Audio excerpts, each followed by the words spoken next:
Okay, so for week 3, we're going to be collecting and observing fingerprints and the patterns. I went online on the Connected Community, and they have, I don't know if they do it every week, but for they actually have on there for week 3, where you can run this off. It gives you the information.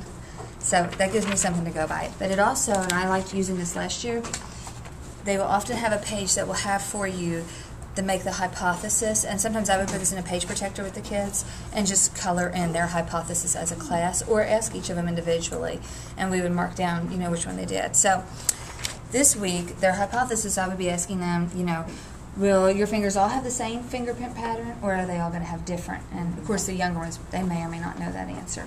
And so your materials are very simple. You'll need a piece of plain white paper, a pencil, transparent tape, and a magnifying lens, which I forgot to bring with me. So, the first thing you'll want to do is you want to take the end of your pencil and you're just going to rub back and forth on your paper. You want to get it pretty dark.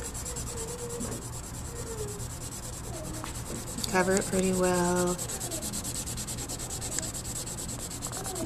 And then you're going to take your finger and kind of rub it on there.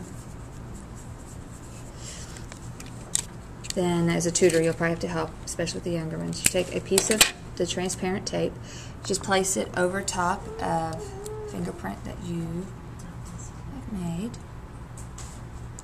And then I have from that C3 Community, and this way it makes it easy for you to just put the fingerprint in each box. So you're going to take your fingerprint sample, just take the tape off, and put it here in that box. And then they can take their magnifying lens and take a good look and see which pattern they have, whether it's the arch, the loop, or the swirl. And they can actually circle it on this page underneath. So I really like that. So, and it was after they do all of their 4 fingerprints, then they can look and see if they were all the same or if they all weren't, and they can go back and check their hypothesis and the conclusions actually on this page to mark for the kids, whether they were or were not the same pattern. Okay?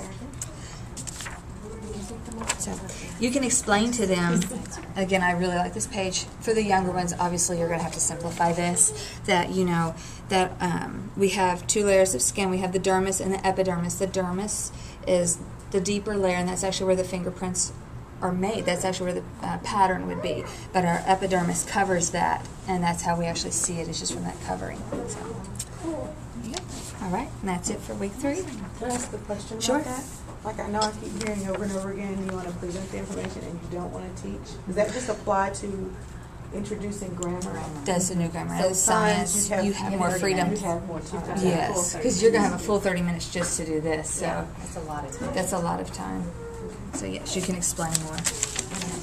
Okay. I will need an assistant because my next experiment's a little messy. We'll through this one.